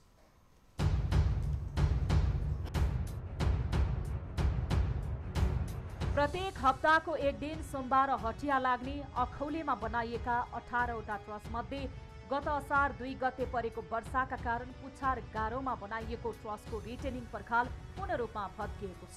लगातारको वर्षाको कारण अखौलेमा निर्माण गरिएका अन्य ट्रस्टका 2वटा रिटेनिङ पर्खाल समेत चर्किएर काम नलाग्ने भएको छ। यस्तै हाट बजारको सिरारमा बनाइएको ट्रस्टको कुनामा समेत वर्षाका कारण पहिरो झरेपछि भित्ताका पर्खाल र ट्रस्टका निर्माण गरिएका केही पिल्लर समेत पुरेको छ। निर्माण कम्पनी अनिल मल्ट्री कम्पनी प्राली मेलम्ची नगरपालिका 9 सिन्धुपाल्चोकले बलियो जग नबनाई पर्खाल उठाएकाले योजना सम्पन्न भएको हप्ता दिन नबिते भत्किएको स्थानीयवासीको आरोप छ। माटो थुपारिएको ठाउँमा वाल लगाइएको छ। त्यसको एउटा छुट्टै मापदण्ड हुन्थ्यो होला हैन, एउटा प्रक्रिया हुन्थ्यो होला। त्यो नभएर एउटा चाहिँ थुपारिएको ठाउँमै जुन वाल लगाइसके पछाडि त्यो नभत्किने त कुरै हुन्न। त्यसो हुँदाखेरि एकदमै दुःख लागेको छ। त्यो कारणले गर्दाखेरि अब बजार नै एउटा धराशयमा छ। 2007 सालदेखि चित्राको छाप्रोमा हरेक हप्ताको सोमबार हाट लाग्ने अखौले बजारलाई व्यवस्थित गर्न कृषि मार्केट योजना सञ्चालन गरिएको थियो। 2077 साल असार 21 गते निर्माण कार्य सम्पन्न गर्ने गरी 2077 साल वैशाख 31 गते योजनाको सम्झौता गरेको निर्माण कम्पनीले केही दिन ढिला गरी योजनाको काम सुरु गरेको थियो। नगरपालिकाकै ऐतिहासिक र कृषि उपज विनिमय गर्ने प्रमुख केन्द्रका रूपमा रहेको यो हाट बजारको स्तर उन्नतिका लागि नगरपालिकाले प्राथमिकताका साथ बजेट विनियोजन गरेर आवश्यक संरचना निर्माण गरेको हो। तर ठेकेदार कम्पनीले बिलोमा ठेक्का हालेर कमसल निर्माण सामग्री प्रयोग गरेर संरचना निर्माण गरेकाले प्रयोगमा नआउँदै भत्किएको स्थानीयको गुनासो छ। दोष नै यसलाई नगरपालिकालाई नै हो। उहाँहरूको यसमा ठुलो दम्ब रहेको छ। किनभने यहाँ हामीलाई हलेसी तुवाचुङमा कसैले भनेर कसैले उ गरेर हामी टेर्नेवाला छैनौँ। यहाँ हाम्रो तरिकाले हामीले चल्ने हो भन्ने खालको उहाँहरूको दम्ब छ। त्यही कारणले पनि धेरै कामहरू अलिक लथालिङ्ग भइरहेको कुरा छ। नगरपालिकाको 46,44,686 को लागतमा अखौले कृषि मार्केट योजना अन्तर्गत फलामे ट्रस्ट सहितको रिटेनिङ पर्खाल निर्माणको काम सम्पन्न भएको थियो। नगरपालिकाका इन्जिनियरले साउन 4 गते स्थलगत निरीक्षण गरेर प्राविधिक प्रतिवेदन तयार पारेका थिए। तर निर्माण कम्पनीले भत्किएको पर्खालको पुनः निर्माणमा चासो नदिँदा उक्त हाट बजार क्षेत्र अहिले खण्डहर जस्तै देखिएको छ। कमजोर संरचनाका कारण नभई भारी वर्षाका कारण जमिन गलेर पहिरो जाँदा ट्रस्टको पर्खाल भत्किएकाले तत्काल पुनर्निर्माण गर्न ठेकेदार कम्पनीलाई आग्रह गरिएको नगरपालिकाले जनाएको छ। स्थलगत रूपमा त्यसको चाहिँ अनुगमन गर्यौँ। अनुगमन गरिसकेपछि एउटा छानबिन समिति गठन गरेर छानबिन समितिले काम कारबाही अगाडि बढाएर छानबिन समितिले रिपोर्ट पनि पेश गरिसकेको छ र हामीले चाहिँ तत्त निकायहरूलाई पनि परिपत्र गरिसकेका छौँ। यता ठेकेदार कम्पनीले भने अखौलीमा निर्माण गरिएका संरचना प्राविधिक त्रुटिका कारण भत्किएको र पुनर्निर्माणका लागि नगरपालिकाले अहिलेसम्म कुनै पहल नगरेको साथै भत्किएको पर्खाल पुनर्निर्माणका लागि नगरपालिकाको लिखित पत्र आएपछि काम थालिने ठेकेदार कम्पनीले बताएको छ। नगरपालिकाको आह्वान गरेको ठेकका अनुसार निर्माण कम्पनीले हाट बजार लाग्दै आएको स्थानमा 4वटा काल्लामा ट्रस सहितको पर्खाल निर्माण गरेको थियो। दर्शकहरू, जताततै बेथिति विसङ्गति मात्रै यस किसिमका लापरवाहीका घटनाबारे हामीले बारम्बार कार्यक्रममा देखाउँदै आएका छौँ। विशेष गरी ठेकेदार कम्पनीको चरम लापरवाही र सँगसँगै स्थानीय सरकारको पनि लापरवाहीका कारण विकास निर्माणका यस्ता पूर्वाधारहरूको अवस्था हप्ता दिन नपुग्दै ती पूर्वाधारहरूको अवस्था यस्तो हुने गरेको छ। यसबारे हामी थप जानकारी लिन्छौँ। यति बेला हामीसँग स्थानीय जोडिनु भएको छ। नमस्कार, को बोल्दै हुनुहुन्छ? नमस्कार हजुर, म खोटाङ अर्कोलेबाट प्रमोद श्रेष्ठ बोले हो। हजुर प्रमोदजी, यो एक हप्ता नबित्दै पर्खाल भत्किएको छ, यसबारे बताउनुहोस् न, के कारणले भत्किएको हो? ठेकेदार कम्पनीको लापरवाही पनि भनिएको छ, स्थानीय सरकारले पनि खासै चासो देखाएको छैन भनेर भनिएको छ। बताउनुहोस् त, यहाँलाई के लाग्छ, यो के कारणले? एकदमै दुःख लागेको छ। अब जुन चाहिँ निर्माण भइसके पछाडि केही दिनमै एक हप्ता नबित्दै, तपाईँले भनेपछि एक हप्ता नबित्दै त्यो चाहिँ होइन भत्किनु, पहिरो जानु एकदम दुःखदायी कुरा हो। मैले पहिले पनि भन्दै आएको के हो भन्दा नगरपालिकाले बेला बेलामा त्यसलाई चाहिँ प्रभावकारी रूपबाट चाहिँ अनुगमन नगर्ने एउटा कारण हो होइन। दोस्रो कुरा चाहिँ ठेकेदारको लापरवाही नै हो, त्यो चाहिँ भ्रष्टाचारको एउटा पराकाष्ठा हो भनेर मैले चाहिँ भनिरहेको छु।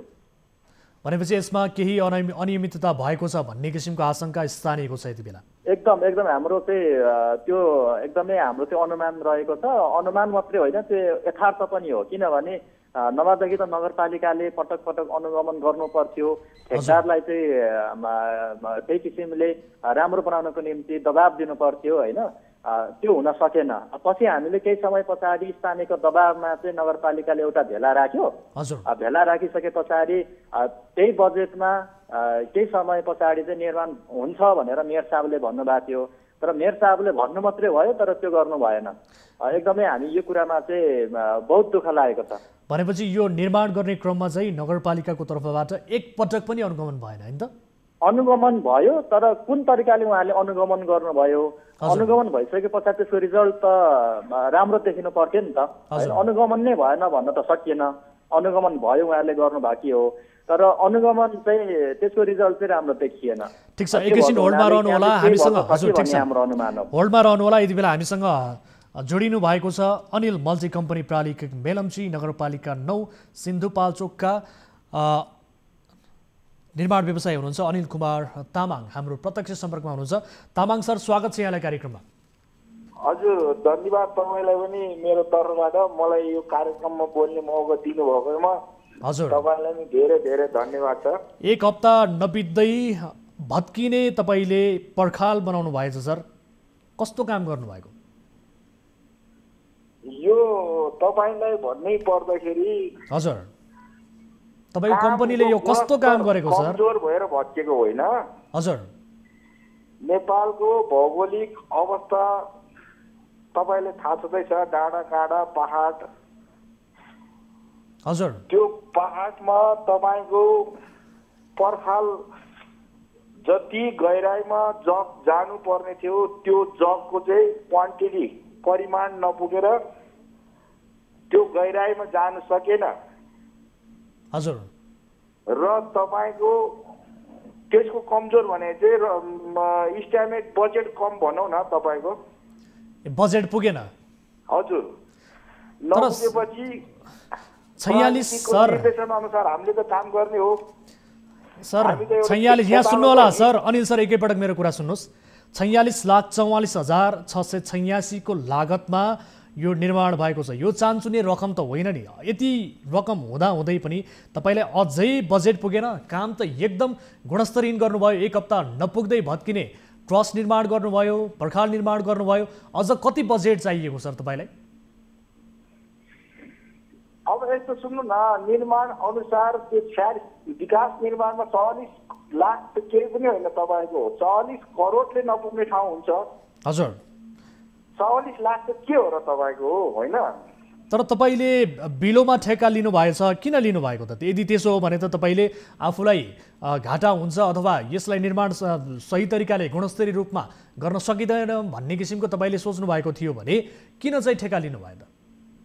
नै गुणस्तर त छ, गुणस्तर नपुगेर सकेको होइन। तपाईँले कुरा बुझ्नु भएन। हजुर, गुणस्तर नपुगेर काम भत्केको होइन। तपाईँले कमसल निर्माण सामग्री प्रयोग गर्नु भएको छ सर। होइन, तपाईँले कमसल सामग्री प्रयोग गरेका कारणले त्यो भत्किएको भनेर यति बेला स्थानीयले भनिरहेका छन्। कस्तो सामग्री प्रयोग गर्नुभयो तपाईले? भनेर भएन नि, त्यसको सम्बन्धित निर्माण सम्बन्धीको विज्ञले भन्नु पर्यो कि यो कमजोर माल हो भनेर तपाईको। सर कस्तो विज्ञले भन्नु पर्यो सर?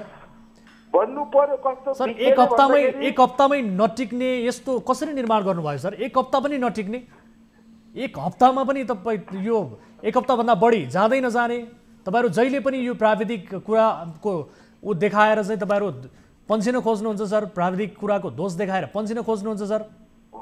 के हो सर यस्तो? होइन तपाईँलाई अब म कसरी बुझ्नु? तपाईँले यो सम्बन्धी कतिको बुझ्नु भएको छ सर? तपाईँले कतिको बुझ्नु भएको छ सर? यो बताउनुहोस् त, तपाईँले कतिको बुझ्नु भएको छ? यदि तपाईँले बुझेको भए सायद यो तपाईँले निर्माण गरेको पूर्वाधारको स्थिति यो हुने थिएन।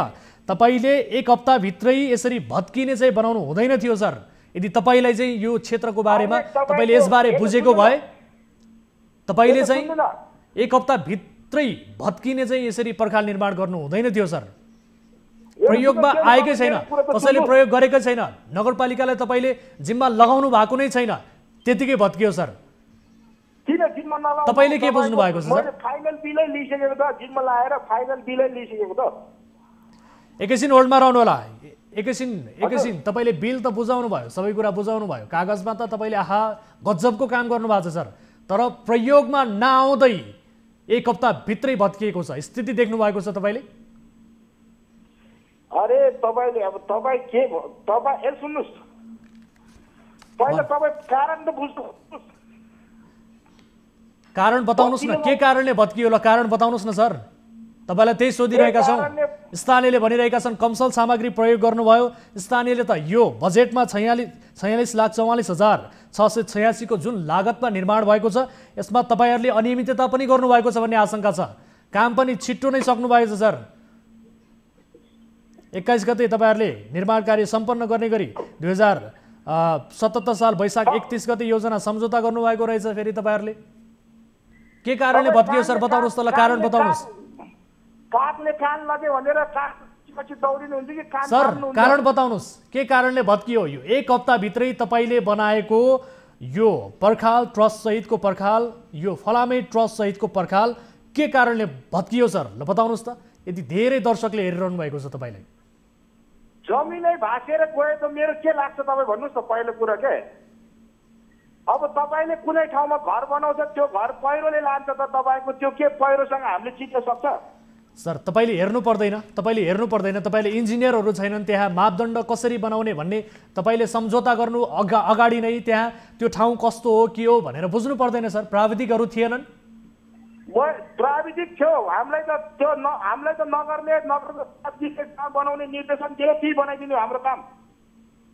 हामीले यहाँ बनाउने। एकैछिन होल्डमा रहनु होला। तपाईँहरूलाई जति जे गरे पनि तपाईँहरूले यो बालुवामा पानी हाले सर भएको छ सर। तपाईँहरूबाट कमजोरी भएको छ, तपाईँहरू स्वीकार्नुहुन्न। यो तपाईँहरूको व्यवसाय क्षेत्रको यो एउटा ठुलो समस्या नै हो, हामीलाई राम्रोसँग थाहा छ। दैनिक रूपमा हामीले यस किसिमका व्यतिथिबारे रिपोर्ट प्रसारण गरिरहेका छौँ सर। एकैछिन होल्डमा रहनु होला, हामीसँग स्थानीय जोडिनु भएको छ। प्रमोदजी सुन्दै हुनुहुन्छ? सुनिरहेको छु सर। उहाँले त यो स्वीकार नै गर्न मान्नुहुन्न, जमिन भाँसिने भयो त हामीले के गरौँ भनेर यसरी पन्सिने खालको जवाब दिइरहनु भएको छ। त्यही त यो उहाँको गैर जिम्मेवारी कुरा हो, मैले सबै सुने होइन। त्यही त उहाँहरूसँग चाहिँ नगरपालिकाको इन्जिनियर पनि हुनुहुन्थ्यो होला होइन यो अभियानमा, उहाँहरूले इन्जिनियरिङ गर्नुभएकै हुनसक्छ। र अर्को कुरा, यसले यति मात्रै असर गरेको छैन कि त्यहाँको बस्तीलाई समेत असर गरिरहेको छ। मुनतिरको बजार यति बेला चाहिँ धराशयमा छ, मास्तिर पनि केही बस्तीहरू छ, त्यो बस्तीमा केही घरहरू होइन अब चाहिँ यही कारणले चाहिँ कतै बसाइ पो सर्नुपर्ने हो कि भन्ने खालको एउटा चाहिँ त्रासहरू होइन दिनानुदिन उहाँहरूले चाहिँ अभिव्यक्त गरिरहनुहुन्छ। त्यस कारणले उहाँहरूको यो योजनासँग चाहिँ धेरै कुराहरू जोडिएको छ। तर उहाँको फेरि भन्नुहुन्छ कि स्वीकार्नुहुन्न, यो चाहिँ कमजोरी नै छैन, यो जमिनै भाष्य, तब के गर्ने भन्नुहुन्छ। त्यो गैर जिम्मेवारी उत्तर दिँदा चाहिँ मलाई बहुत दुःख लाग्यो। सर सुन्दै हुनुहुन्छ अनिल सर? मैले सुने उहाँको यस किसिमको गैर जिम्मेवारीपन किन? यदि गल्ती भएको छ भने स्वीकार्नुहोस् न सर, त्यसलाई कसरी सुधार्न सकिन्छ भनेर तपाईँहरूले समन्वय गर्नुहोस् न सर। बरु गल्ती नै स्वीकार्नुहुन्न। सुन्नुहोस्, मेरो पनि कुरा सुन्नुहोस् होइन। हजुर बताउनुहोस्। तपाईँको घरमा काम गर्न आउने खेतालोलाई तपाईँले दिएको निर्देशन अनुसार उसले गर्ने हो कि होइन?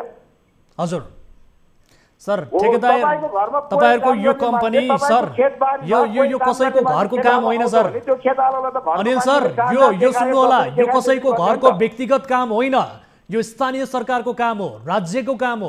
राज्यको बजेट यसमा प्रयोग हुन्छ, कसैको व्यक्तिगत होइन सर। राज्य कोषको लगानीबाट निर्माण भइरहेको पूर्वाधारको कुरा हो सर। जनताको करबाट निर्माण भइरहेको पूर्वाधार हो सर। हामीलाई त नगरपालिकाले दिएको निर्देशन अनुसार हामीले काम गर्ने हो नि त। भनेपछि एक हप्ताभित्रै भत्किने गरी बनाउनु भनेर निर्देशन दिएको हो तपाईँलाई नगरपालिकाले? हो भनेको होइन, प्रयोगमा नआउँदै भत्कियोस् भन्ने किसिमको त्यसरी नै बनाउनु भनेर निर्देशन दिएको हो नगरपालिकाले? नै अब त्यसमा तपाईँले कुरा बुझ्नु भएर के तपाईँले यो सम्बन्धी कुरा बुझ्नुहुन्न होइन सर। जहाँ पनि बनाइदिने, तपाईँ प्राविधिक कुरा बारे मलाई तपाईँ बुझ्नुहुन्छ भनेर प्रश्न गर्दै हुनुहुन्थ्यो, तर तपाईँहरूले जहाँ पनि बनाइदिने त जमिनको सतहको अवस्था के छ, त्यहाँ बनाउन मिल्ने हो कि होइन, त्यहाँ बनाएको पूर्वाधार कतिको गुणस्तरीय हुन्छ अथवा कतिको दीर्घकालीन अवस्थासम्म टिक्छ टिक्दैन भन्ने सवालमा तपाईँहरूले पनि बुझ्ने होइन सर। निर्माण कम्पनीको उत्तरदायित्व होइन कि राज्यको पैसा हो, यो जति सकिन्छ गरौँ, भत्किन्छ जान्छ भन्ने सवालमा तपाईँहरूले यसरी नै जहिले पनि काम गरिरहने हो। त्यो जहाँनिर हामीले निर्माण कार्य गर्नु थियो त्यो निर्माण कार्य गर्ने मुनतिर घरहरू छ, त्यो घरहरूले गर्दाखेरि हामीले सोचे जति गहिराइमा जग जानु पाएन। ठेकेदार साहब, यत्रो बजेट हेर्नुहोस् त, 46,44,686 रुपैयाँ यत्रो बजेट नगरपालिकाले तपाईँहरूलाई पूर्वाधार निर्माणका लागि दियो। तपाईँहरूले फलामे ट्रस्ट सहितको पर्खाल पनि बनाउनु भयो, तर स्थानीयले प्रयोग नगर्दै भत्कियो। अब के गर्ने बताउनुहोस् त, के भयो यो? त्यसको कानुनी प्रक्रिया छ। नेपालको सार्वजनिक खरिद ऐनले जे बोल्छ त्यो अनुसार काम गर्ने हो हामीले। अब के गर्नुहुन्छ त? नगरपालिकाले कस्तो निर्देशन दिएको छ? 5% धरौटी काटेर राखेको हुन्छ। यो यतिका यो राज्यको रकम त बालुवामा पानी सरह भयो सर, गयो, भत्किएर गयो। अब के गर्ने ल बताउनुहोस् त? नगरपालिकाले के निर्देशन दिएको छ तपाईँहरूलाई? नगरपालिकाले दिने निर्देशन यता सुन्नुहोस्, भन्नुहोस्। जुन 5% धरौटी काटेर राखेको छ त्यो धरौटीले हामीले मेन्टेनेन्स गरिदिने हो, त्यो धरौटीले गर्नु पनि लागेको छ। अब यसलाई पुनर्निर्माण गर्नुहुन्छ कि हुन्न? तपाईँहरूको दायित्व हो कि होइन ल बताउनुहोस्। नै हाम्रो दायित्वभित्र पर्ने त हामी गरिदिन्छौँ। के कुराहरू दायित्वभित्र पर्छ भन्ने ठान्नु भएको छ अहिलेसम्म? तपाईँहरूले भन्नुभएको छ प्राविधिक त्रुटिका कारण भत्कियो अनि पुनर्निर्माणका लागि नगरपालिकाले अहिलेसम्म कुनै पनि पहल गरेको छैन भनेर स्वयं तपाईँहरूले बताउनु भएको छ। नगरपालिकाले केही पनि भनेको छैन यहाँहरूलाई? नगरपालिकाले तपाईँको यस्तो हो, पहिलो कुरा हाम्रो दायित्वभित्र के छ भन्ने कुरा दायित्व प्रष्ट छुट्याइदिनु पर्यो। सर, तपाईँहरूलाई त्यत्रो निर्माणका लागि त्यत्रो बजेट नगरपालिकाले दिएको छ, अब नगरपालिकाले बनाउनु होला भनेर भनेको छ। स्थानीयले त अपेक्षा पनि गरेका थिए त्यहाँ यो फलामे ट्रस्ट बनिसके पछाडि हाट बजार लाग्ला भन्ने किसिमको अपेक्षा पनि गरेका थिए। अब त्यो अपेक्षा पनि यति बेला पानीमा गयो सर। अब के गर्ने? नगरपालिकाले केही पनि भनेको छैन। जमिनसँग प्रकृतिसँग हामीले जित्न सक्छ तपाईँको? के गर्नुभयो? जमिनै भागेर जान्छ त अब त्यो हाम्रो के लाग्छ? जमिनलाई व्यक्तिले रोक्न सक्छ तपाईँको? सर, तपाईँहरूको कम्पनीले यसरी नै काम गर्ने हो? अन्य ठाउँमा पनि तपाईँहरूले यसरी नै काम गरिरहनु भएको छ? कति ठाउँमा यस किसिमको गुणस्तरहीन काम गर्नुभएको छ? हाम्रो कम्पनीले गरेको काम हेर्नुहोस्, काहीँ पनि कम्प्लेन आएको छ भने तपाईँको त्यो कम्प्लेनको आयो त सर, एक हप्ता नबित्दै यसरी पर्खाल भत्कियो। यो भन्दा ठुलो कम्प्लेन अरू के चाहियो सर? प्रयोग नगर्दै यो त तपाईँको कम्पनीको प्रशंसा त पक्कै होइन होला सर। स्थानीयले यसरी गुनासो गरिरहेका छन् तपाईँको गैर जिम्मेवार तपाईँको कम्पनीले कमसल सामग्री प्रयोग गरेको छ, जो त्यसैका कारणले गर्दाखेरि एक हप्ताभित्र यसरी पर्खाल भत्किएको छ भनेर भनेका छन् सर। यो तपाईँहरूको प्रशंसा गरेका हुन् त स्थानीयले? कमसल सामान प्रयोग गरेको होइन, तपाईँको कमसल सामान प्रयोग गरेको छैन, तपाईँको सामान राम्रो प्रयोग गरेको, पहिरोले लगेको के तपाईँको? हाम्रो केही लाग्छ त तपाईँको? सर, हामी बुझ्ने कोसिस गरिरहेका छौँ। यति बेला हामी तुवाचुङ नगरपालिका खोटाङ हलेसीका मेयरसँग पनि कुराकानी गर्छौँ। यति बेला मेयर साहबसँग पनि हामी यस विषयमा बुझ्छौँ। तपाईँले आफ्नो गल्ती स्वीकार्न मान्नु भएको छैन। नगरपालिकाका प्रतिनिधिसँग मेयर साहबसँग पनि हामी यस विषयमा बुझ्ने कोसिस गरिरहेका छौँ। यद्यपि उहाँको टेलिफोन यति बेला लागिरहेको छैन। हाम्रो टिमका साथीहरूले सम्पर्क गरिरहनु भएको छ। यसबारे वास्तविकता पक्कै पनि थाहा हुनेछ ठेकेदार साहब। त्यो थाहा हुन्छ, तपाईँ हेर्नुहोस् न, त्यो त थाहा भएर कुरो गरेको राम्रो के, थाहा नभइकन कुरो गरेको राम्रो हुँदैन के तपाईँको? सर, के थाहा पाउनु पर्यो सर? यस्तिका धेरै स्थानीयले बताउनु भएको छ, तपाईँले रिपोर्ट हेर्नुभएको भएन, तपाईँले बनाएको यो ट्रस्ट सहितको पर्खाल एक हप्ता नबित्दै उप्किएको छ। हामीले दृश्यमा धेरै देखाइदिएका छौँ। अझै ठुलो कुरा गर्नुहुन्छ सर? तपाईँ टेलिभिजन नजिक हुनुहुन्छ यति बेला? तपाईँ ठुलो कुराको कुरो गर्नुहुन्छ? तपाईँ टेलिभिजन नजिक हुनुहुन्छ यति बेला? तपाईँको नजिक टेलिभिजन छ? हजुर, तपाईँको नजिक टेलिभिजन छ कहीँ कतै? नजिक टेलिभिजन हेर्न भ्याउनुहुन्छ, टिभी हेर्न भ्याउनुहुन्छ यति बेला? तपाईँको नजिक छ कतै? हामी देखाइदिन्छौँ तपाईँले कस्तो काम गर्नुभएको छ। न्युज 24 टेलिभिजन हेर्नुहोस्, न्युज 24 टेलिभिजन हेर्नुहोस्। यति बेला दर्शकहरूलाई देखाइरहेका छौँ तपाईँले गरेको काम, तपाईँले गरेको गुणस्तरहीन कामको हामी यति बेला देखाइरहेका छौँ दृश्य दर्शकहरूलाई। अझै ठुलो कुरो गर्नुहुन्छ?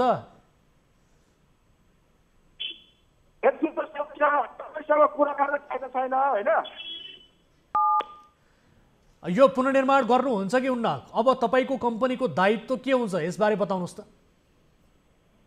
हाम्रो कम्पनीको दायित्व भित्र गर्ने त हामी गर्ने भनिरहेको छ त तपाईँलाई। गर्नुहुन्छ? नगरपालिकाले निर्देशन दिएपछि पुनर्निर्माण गर भनेर भन्यो भने गर्नुहुन्छ? भाग्नुहुन्न नि, पन्छिनुहुन्न नि? हाम्रो दायित्व भित्र पर्ने हामीले गर्ने हो, दायित्व भन्दा बाहिर सक्दैन। हस्, यस विषयमा हामी फलोअप पक्कै पनि गर्नेछौँ। तपाईँले यदि तपाईँहरूको गल्ती देखिएको छ भनेर स्थानीयले बताएका छन्, कमसल सामग्री प्रयोग गर्नुभएको छ, गुणस्तरहीन काम गर्नुभएको छ, स्थानीयले प्रयोग गर्न नपाउँदै त्यहाँ हाट बजार नलाग्दै तपाईँहरूले बनाएको फलामे ट्रस्ट सहितको पर्खाल एक हप्ताभित्रै भत्किएको छ। यस्तो गुणस्तरहीन काम गर्नुभएको छ सर। हामी अन्य सम्बन्धित निकायका व्यक्तिहरूसँग बुझ्नेछौँ। समय र जानकारीका लागि तपाईँलाई धेरै धेरै धन्यवाद। गुणस्तरहीन भएर भत्किएको होइन, तपाईँलाई हिनले भत्किएको होइन त्यो काम। बगैँदा गुणस्तरहीन भएरै भत्किएको हो सर। हामी अन्य सम्बन्धित निकायसँग बुझ्छौँ। तपाईँले गरेको कामको दृश्य हामीले यति बेला दर्शकहरूलाई देखाइरहेका छौँ। समय र जानकारीका लागि धेरै धेरै धन्यवाद। आगामी दिनमा फेरि सम्पर्क गर्नेछौँ। दर्शकहरू, उहाँ हुनुहुन्थ्यो यति बेला निर्माण व्यवसायी अनिल कुमार तामाङ। उहाँसँग कुराकानी गऱ्यौँ। हामीले बारम्बार कार्यक्रममा देखाइरहेका छौँ यस किसिमका पूर्वाधार निर्माणमा हुने लापरवाही, ठेकेदार कम्पनीले गर्ने चरम लापरवाहीका दृष्टान्तहरू देखाउँदै आएका छौँ। यद्यपि लापरवाही गर्ने निर्माण व्यवसायीहरू, ठेकेदारहरू आफ्नो गल्ती स्वीकार्न तयार नै हुँदैनन्। यस किसिमका दृष्टान्तबारे हामीले आम दर्शक महानुभावहरूलाई बारम्बार देखाउँदै आएका छौँ। यस विषयलाई हामी फलोअप गर्नेछौँ। यति बेला हामीले कोसिस गरेका थियौँ हलेसी तुवाचुङ नगरपालिका खोटाङका मेयरसँग कुराकानी गर्ने, यद्यपि उहाँसँग हाम्रो टेलिफोन सम्पर्क हुन सकेको छैन। र यति बेला मेयर साहब हामीसँग प्रत्यक्ष रूपमा जोडिनु भएको जानकारी प्राप्त भएको छ। मेयर साहब, स्वागत छ यहाँलाई कार्यक्रममा। मेयर साहब, स्वागत छ यहाँलाई कार्यक्रममा। दर्शकहरू, यति बेला हामीसँग जोडिनु भएको छ, यसबारे जानकारी लिइहाल्छौँ। मेयर साहब, स्वागत छ यहाँलाई कार्यक्रममा। धन्यवाद। हजुर, अब यो एक हप्ता नबित्दै त्यहाँ फलामे ट्रस्ट सहितको पर्खाल प्रयोगमा नआउँदै, स्थानीयले प्रयोग गर्न नपाउँदै भत्किएको छ। के कारणले भत्कियो? यो त तपाईँहरूले 46,44,686 यति ठुलो रकममा ठेक्का दिनुभएको रहेछ, त्यो त प्रयोगमा नआउँदै भत्कियो मेयर साहब। यो चाहिँ तपाईँले भन्नुभएको प्रयोगमा नआउँदै सम्पन्न भइसकेपछि नगरपालिकालाई निर्माण कम्पनीले ह्यान्डओभर गर्दा नगर्दै यो चाहिँ भत्किएको छ। भत्किनुमा दुईवटा कारण छ। एउटा चाहिँ अत्याधिक वर्षाको कारणले गर्दाखेरि भत्किएको छ भने अर्को चाहिँ यो जहाँबाट हामीले ट्रस्टको बेस उठाउनु पर्ने हो, बेस उठाउने ठाउँमा चाहिँ व्यक्तिले सार्वजनिक जग्गा अतिक्रमण गरेर बनाइदिएको कारणले गर्दाखेरि यस निर्माणमा चाहिँ फाउन्डेसन खन्नमा समस्या भएको कारणले गर्दाखेरि यो भत्किएको छ। यो भत्किएपछि मैले तत्कालै नगरपालिकामा प्रमुख प्रशासकीय अधिकृतको चाहिँ संवेदकतामा छानबिन समिति गठन गरेर यथार्थ कुरा के भएको छानबिन गरेर 1 हप्ताभित्रमा प्रतिवेदन पेश गर्नु भनेर मैले निर्देशन दिएँ। म स्वयंले स्थलगत अनुगमन गरेँ। मैले अनुगमन गर्दाखेरि स्थानीय पत्रकार, मिडियाका साथीहरू, प्रहरी, प्रशासन, राजनीतिक दल सबैलाई राखेर हामीले चाहिँ अनुगमन गऱ्यौँ। अनुगमन गरिसकेपछि चाहिँ छानबिन गर्नको लागि हामीले भन्यौँ र त्यहाँ स्थलगत अनुगमन गर्दाखेरि हामी सबैकोबाट निष्कर्ष के निक्लेको थियो भने बाढी पहिरोको कारणले भत्किएको एउटा हो र अर्को चाहिँ बेस निर्माण गर्नको लागि स्थानीय मान्छेले 2वटा घरहरू चाहिँ अतिक्रमण गरेर बनेको, जसको कारणले बेस बनाउन नसकिएको भन्ने निष्कर्षमा हामी पुगिसकेपछि अब तपाईहरुले मेयर साहब मैले तपाईलाई एकैछिन इन्टरप्ट गरेर रोके। अब विशेष गरी यसरी तपाईहरुले पटक पटक अनुगमन पनि गरिरहनु भएको बारे बताउनु भयो, तर स्थानीयले के भनिरहेका छन् भने त्यहाँ ठेकेदार कम्पनीले लापरवाही गर्यो, नगरपालिकाले गरेको अनुगमन पनि प्रभावकारी भएन भनेर भनिएको छ। यदि त्यो किसिमको अवस्था हो भने जमिनको सतह पहिले हेर्नुपर्ने थियो। अत्याधिक वर्षा भए पछाडि त्यो जमिन सतह भाँसिन्छ र यसरी बनेको पूर्वाधार भत्किन्छ भन्ने किसिमको हो भने तपाईहरुले पहिले नै इन्जिनियर लाएर, प्राविधिक लाएर यसबारे अलिकति बुझ्नुपर्ने स्थिति पनि थियो, किनभने त्यहाँ हाट बजार लाग्ने भनेर भनियो, तर त्यो अपेक्षामा रहेका स्थानीयले त्यसको महसुस पनि गर्न पाएनन्। हैन, हामीले चाहिँ यो पुरानो हाम्रो हाट बजार हो, प्राइभेट नगरपालिकाको टेक्निकल टिमले यसको स्थलगत अनुगमन गरेर बनाएको हो। तर अब यो कस्तो भइदियो भनेदेखि अलिकति निर्माण गर्नको लागि केही त्यहाँ स्ट्रक्चरहरू निर्माण गर्नको लागि फिल्ड सम्झाउनु पर्ने भएको हुनाले गर्दाखेरि फिल्ड सम्झाउँदाखेरि माथिबाट पनि अलिकति वर्षाको कारणले गर्दा पहिरो जाने अनि तलबाट बेस उठाउनको लागि चाहिँ त्यो मैले भन्दै थिएँ कि घरको घर नहटाइदिएको कारणले गर्दा यो समस्या भयो। यो समस्या भइसकेपछि यसलाई समाधान गर्नको लागि हामीले चाहिँ मैले अघि भन्दै थिएँ त्यहाँ स्थानीय प्रशासन, मिडियाका साथीहरू, राजनीतिक दल बसेर घर हटाउनको लागि हामीले आग्रह गऱ्यौँ। उहाँहरूले हुन्छ पनि भन्नुभयो, टाइम पनि माग्नुभयो, त्यो टाइमभित्र हटाउनु भएन। नगरपालिकाले त्यो घर हटाउनको लागि आवश्यक प्रक्रिया अगाडि बढाइसकेको छ र त्यो घर हटाइसकेको दिनको लागि नगरपालिकाले जिल्ला प्रशासन कार्यालय पटाङलाई अनुरोध गरिसकेको छ। र यसरी घर हटाइसकिसकेपछि निर्माण कम्पनीले त्यही ठेक्का सम्झौता अनुरूप नै बनाउने कुरामा चाहिँ ठीक छ। मेयर साहब, जो अब यहाँहरूले नगरपालिकाले एकदमै प्राथमिकताका साथ बजेट विनियोजन गर्यो, कार्यक्रमको अन्त्यमा पनि छौँ, यहाँसँग छोटो जानकारी लिएको छु समय अभावका कारणले। अब यो 46,44,686 रकम त यति बेला भत्किएर सकियो मेयर साहब। अब त्यो भत्किएको संरचना के हुन्छ? यहाँहरूले ठेकेदारलाई पुनर्निर्माणका लागि भत्किएर केही यो हुँदैन। त्यो भत्किएकै रकममा भत्किए पनि त्यही रकमभित्र 1 रुपियाँ पैसा नगरपालिकाले थप्दैन। त्यही रकम कसले बनाउँछ? ठेकेदार कम्पनीले बनाउँछ। भए अनुसारको ठेकेदार कम्पनीले बनाउँछ। तर ठेकेदार कम्पनीसँग पनि हामीले यसअघि कुराकानी गर्यौँ र उहाँले बताए अनुसार आफ्नो दायित्वमा पर्ने मात्रै बनाउँछौँ, त्यसबाहेक हामीलाई नगरपालिकाले अहिलेसम्म कुनै किसिमको निर्देशन उसको दायित्वभन्दा बाहिर अन्य ठाउँको बनाउन लाउने होइन। त्यो दायित्वभित्र उसको र नगरपालिकाको बिचमा भएको सम्झौता अनुसारको सम्पूर्ण काम उहाँले बनाउनुपर्छ।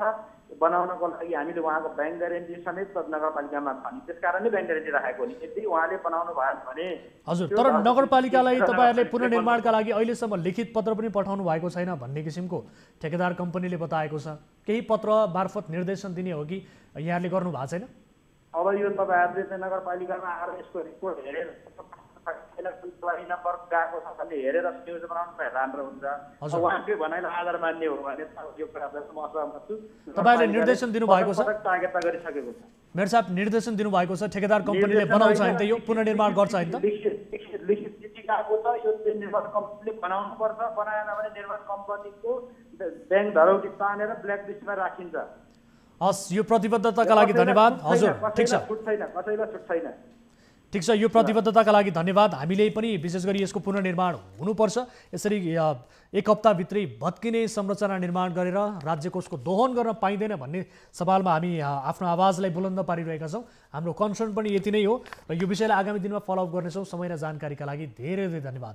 दर्शकहरू, उहाँ हुनुहुन्थ्यो यति बेला हलेसी तुवाचुङ नगरपालिका खोटाङका मेयर इभन राई। उहाँसँग हामीले कुराकानी गऱ्यौँ। उहाँसँगको यो कुराकानी सँगसँगै आजका लागि कार्यक्रमको निर्धारित समय सकिएको छ। कुनै आपद विपदमा पर्नु भएको छ भने टोल फ्री नम्बर 1660 011 2424, एन्सल नम्बर 98 015 7 2424 र भाइबर नम्बर 98 84 011 037 मा देश विदेश जहाँ जुनसुकै अवस्थाबाट पनि तपाईँले हामीलाई कल गर्न सक्नुहुन्छ भन्दै आजका लागि कार्यक्रमको निर्धारित समय सकियो। हामी निरन्तर न्युजमा छौँ। नमस्ते।